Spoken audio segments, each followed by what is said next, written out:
O Black Sabbath inventou o heavy metal. Ponto. Não tem discussão.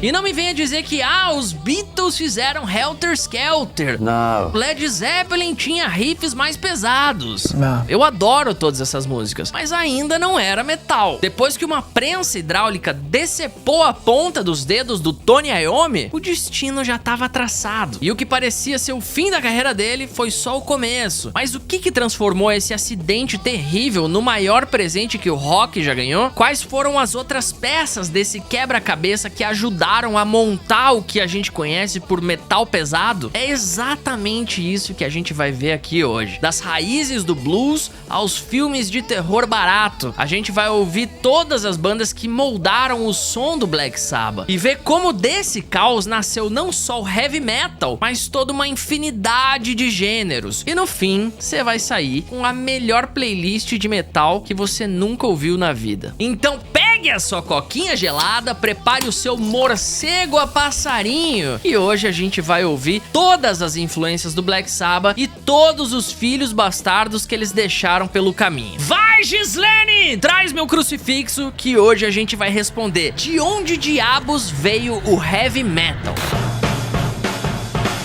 A nossa história começa na única música instrumental da história que foi banida das rádios. Ela conseguiu essa proeza porque causava um sentimento bem primitivo no povo que escutava: medo. Ela se chama Rumble, e essa única palavra já era suficiente para mandar uma mensagem, porque Rumble em inglês também pode significar briga de gangue.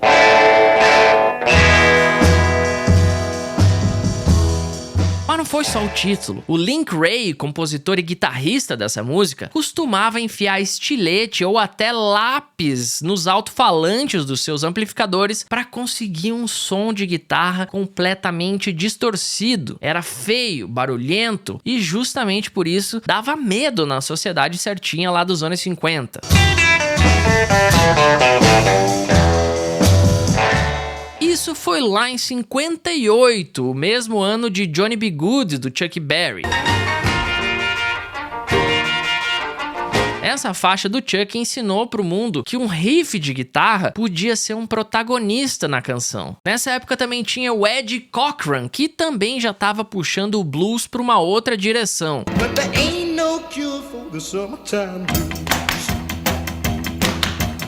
Mas foi em 1964 que a distorção chegou a níveis avassaladores com os Kinks.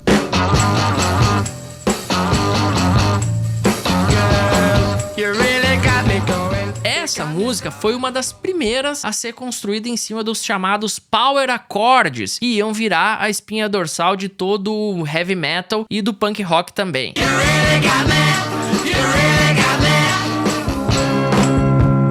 Uma outra banda que influenciou principalmente o baterista do Black Sabbath, o Bill Ward, foi o The Who. Tem muitos momentos e trechos de música do The Who que parece que o Keith Moon tava tocando muito mais uma fanfarra de jazz doida do que rock and roll.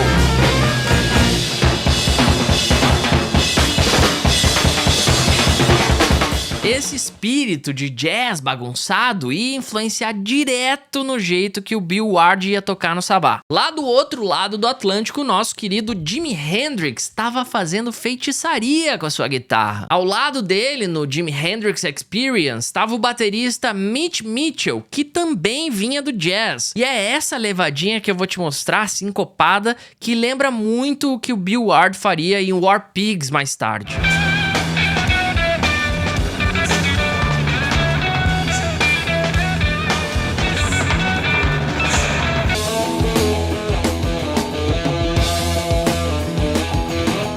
Em 1968, uma banda chamada Blue Cheer lançou uma versão de Summertime Blues, aquela música do Eddie Cochran que eu acabei de citar. Mas agora era diferente, um baixo absurdamente distorcido e um volume ensurdecedor. Para muita gente, esse foi o primeiro som que já podia meio que ser chamado de heavy metal.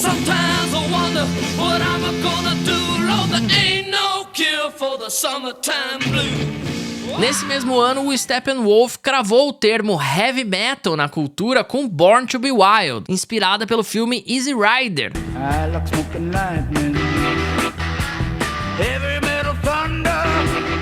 Em 68, os Beatles também quiseram brincar de fazer barulho. Paul McCartney escreveu Helter Skelter depois de ouvir que o The Who tinha feito a música mais barulhenta e caótica do rock.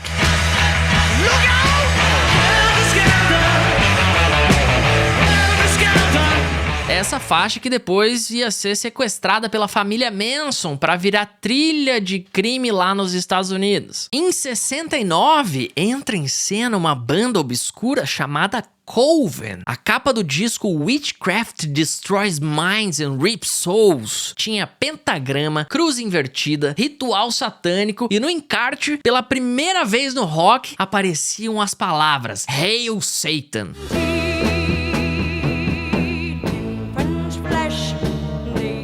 E olha que coincidência bizarra, a primeira faixa desse disco se chamava Black Sabbath. Quer mais uma coincidência? O guitarrista da banda tinha um nome que parecia até um presságio, Ozzy Osbourne. E aí a gente chega em 1970, Birmingham, Inglaterra. When the Beatles came into my life, it gave me the greatest dream to get out of this shithole that I was in, you know, this industrial environment. Birmingham não era Londres, não tinha Beatles desfilando em Abbey Road, nem galerinha colorida do movimento hippie. Era uma cidade operária, cinzenta, cheia de fumaça. Quem morava ali convivia diariamente com gangues de rua, delinquência juvenil e uma repressão religiosa que pregava uma moralidade super rígida. Na TV que começava a se popularizar na casa do povo, passava o caos do mundo. Guerra do Vietnã, Guerra Fria, corrida nuclear. O planeta parecia que estava prestes a explodir e essa sensação de fim dos tempos impregnava o ar da cidadezinha. Se você era um moleque nascido em Birmingham ali nos anos 50, 60, você não tinha muita opção não. Ou você ia para um mundo de gangues, violência, ou vestia as botas de proletário e passava a vida inteira dentro de uma fábrica contando parafuso. E foi numa dessas fábricas que um acidente mudou a história do rock and roll. I think the great thing about Tony and Black Sabbath is you hear a nanosecond of it and you know who it is. Se você é fã de Black Sabbath, você já conhece essa história. O Tony Iommi tinha 17 anos quando decidiu largar o trampo na fábrica para apostar tudo na música. No seu último dia de trabalho, já pronto para pedir as contas e seguir na vida de guitarrista, um colega dele resolveu faltar. Aí o chefe do Tony chegou para ele e falou: cara, você vai cobrir o posto do brother hoje, ali naquela máquina de prensar metal. Só que o Tony Iommi não sabia mexer nessa máquina. Resultado, a prensa esmagou a ponta de 2 dedos da mão direita dele, e como ele é canhoto, era justamente a mão que ele usava para formar os acordes da guitarra. Chegando no hospital, ele ouviu uma sentença dura, que nunca mais ia conseguir tocar guitarra na vida. Mas aí, um supervisor da fábrica que ele trabalhava apareceu com um presente para ele, um disco do Django Reinhardt. O Django era um guitarrista de jazz que também tinha uma limitação física na mão. Mesmo assim, ele criou um estilo próprio, tocando praticamente só com esses 2 dedos e virou um gênio do improviso.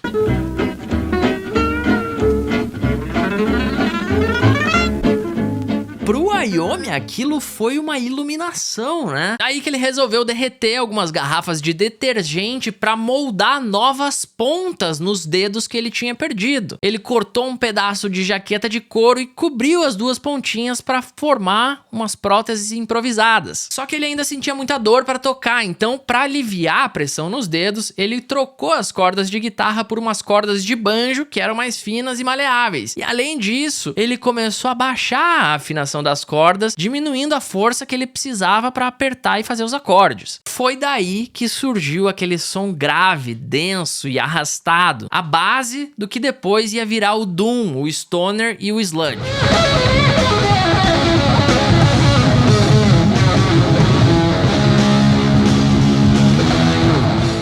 E já que ele já tava tocando esses riffs pesadões, eles tiveram a ideia de que, pô, vamos fazer músicas que dão medo nas pessoas? As pessoas já estavam indo pro cinema, pagando ingresso pra sentir medo nos filmes de terror. E foi daí que surgiu o nome Black Sabbath, que é o nome da banda e também da primeira música do primeiro disco. Black Sabbath não vinha do Coven, como muita gente achava na época. Black Sabbath era o nome de um filme italiano de terror. This is Black Sabbath.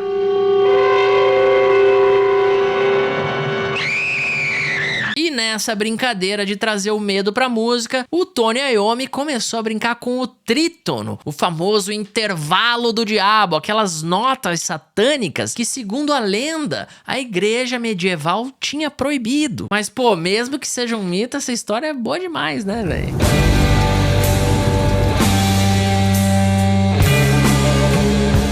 O resultado foi praticamente transformar um filme de terror em riff, mas toda essa escuridão e esse peso pediam um contrapeso, um equilíbrio. When Tony went to, I think what is commonly called the tritones, when he went to those dark notes for a drummer, it's just like heaven. It's huge, it's enormous, and there's so much energy inside it. E é aí que surge a batera do Bill Ward. Enquanto a maioria dos bateristas de rock fazia uma batida reta, o Bill vinha com uma pegada diferente, emprestada do jazz ali, cheia de swing. Eu li uma matéria muito foda da Rolling Stone que entrevistou um monte de jazzista respeitado e vários músicos consagrados, e todos falavam da forma única do Bill Ward de tocar. Não é à toa que ele é a principal referência do nosso menino Eloy Casagrande, né? A melhor definição pra ele é o baterista de jazz mais pesado de todos os tempos ou o baterista de heavy metal mais jazzista de todos os tempos. Esse estilo deixou o Sabá com um groove estranho, diferente, tinha peso, mas tinha um balanço. Em War Pigs a gente ouve isso claramente. Ao vivo era ainda mais caótico. O Bill não tinha medo de sair da linha, de esticar um tempo, de arrastar um pouco a bateria. Era mais feeling do que técnica. E essa falta de polidez acabou criando a base do thrash e do stoner. Esse caos swingado do Bill só funcionava porque tinha alguém para segurar a base. E a cozinha do Sabá era muito bem servida com o mago Geezer Butler. We were rehearsing and I was going, trying to play Mars, and then the next day Tony went in and went, and that's the way how Black Sabbath came about.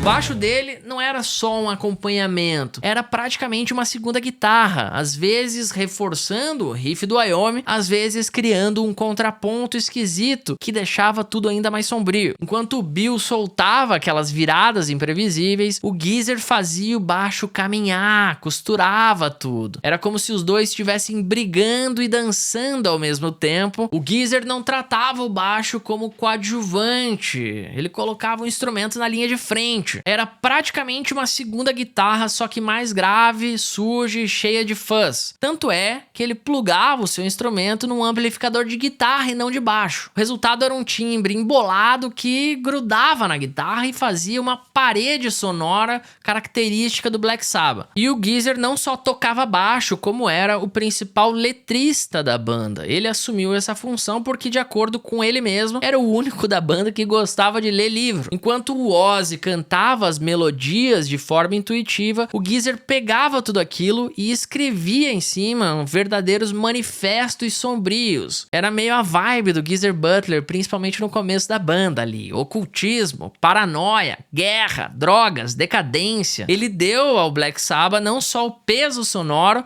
mas também o peso lírico. Got a melody line and I'll put like God He's Dead or Fairies Wear Boots, and Geezer fills the gaps in, you know. O Ozzy só fazia as melodias porque ele era péssimo em escrever letra. E na real, ele tinha dislexia. Mas foi exatamente esse instinto que tornou o vocalista lendário que ele foi, com um talento único para criar melodias vocais que encaixavam como uma luva nos riffs do Tony Iommi. O Ozzy foi um cara que nunca perdeu a simplicidade e que raramente improvisava ou fazia floreios. Você quase nunca vai ouvir vibrato ou truque vocal. Ele cantava reto, alto, repetitivo. O Ozzy também não tinha estudo formal de canto, mas tinha um timbre único, nasal, quase infantil, desesperado. Era a impressão digital dele. Todo mundo sabe que é o Ozzy Osbourne cantando quando ouve. Em cima do palco, o Ozzy se transformava, ele interpretava as letras do Geezer como se fossem confissões próprias. Meio que um anti-herói, sabe? Meio profeta ali. Enquanto a galera hippie ainda pregavam paz e amor, foi ele que consolidou os símbolos visuais, os crucifixos, as caveiras, os morcegos. Foi isso que criou aquele arquétipo do vocalista de metal como uma figura teatral. Será que o Ozzy foi o nosso primeiro gótico suave? Keep rolling, please. Can we just get the dildo in real fast?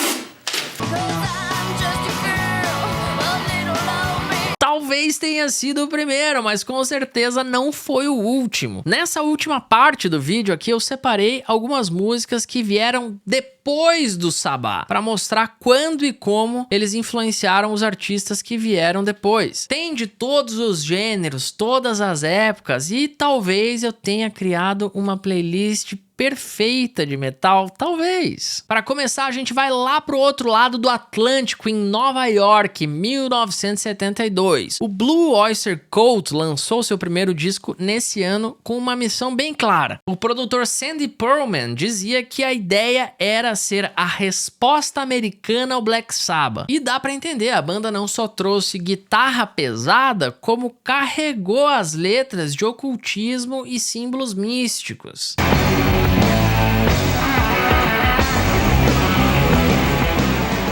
A influência de Ozzy e companhia também bateu perto de casa. De Birmingham, mesma cidade do Black Sabbath, saiu o Judas Priest. Em 76 eles lançaram Sad Wings of Destiny, que parecia um passo adiante do Sabbath.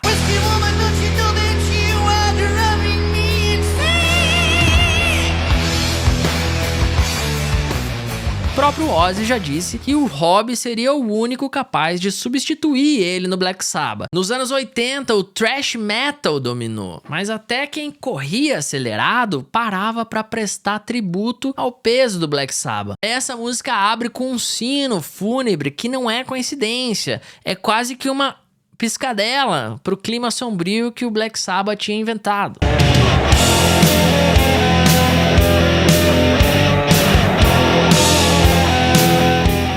Falando em thrash metal, o Slayer também entrou nessa. Muita gente considera que esse foi o momento mais sabá da carreira do Slayer. A banda, que sempre foi sinônimo de brutalidade, decidiu aqui que ia mergulhar naquele peso arrastado e no clima escuro.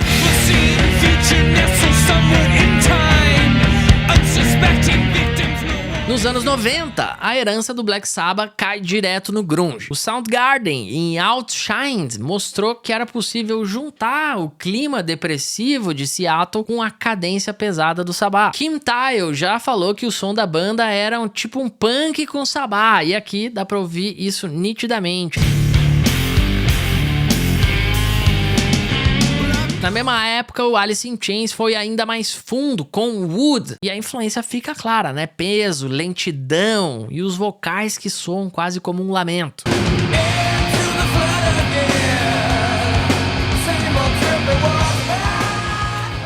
Enquanto isso, no deserto da Califórnia surgia o Kyuss. O Josh Homme pode até negar, dizendo que era mais fã de punk, mas é impossível ouvir isso aqui sem pensar em Black Sabbath.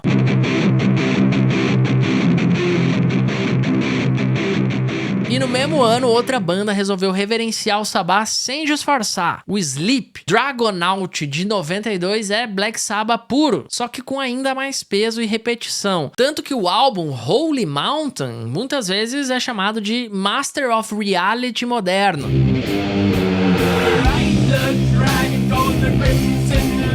E pra fechar, em 2010 aparece o Ghost, que trouxe o Sabbath para outro contexto, com melodias quase pop e teatralidade satânica. É como se você pegasse Black Sabbath e botasse uma pitadinha de ABBA em cima.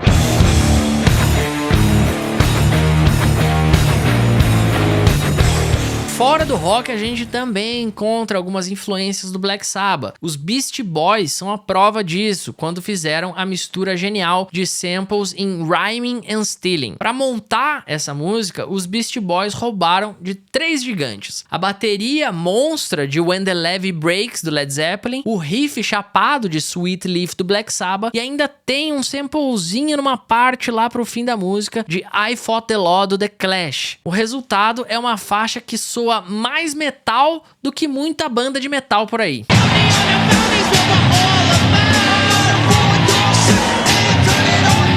Pulando do hip hop pra música eletrônica, a gente encontra Black Sabbath também. O Daft Punk fez isso em 2005, onde até a intro dessa música e a forma como eles falam o nome dela deixam bem clara a sombra do Black Sabbath.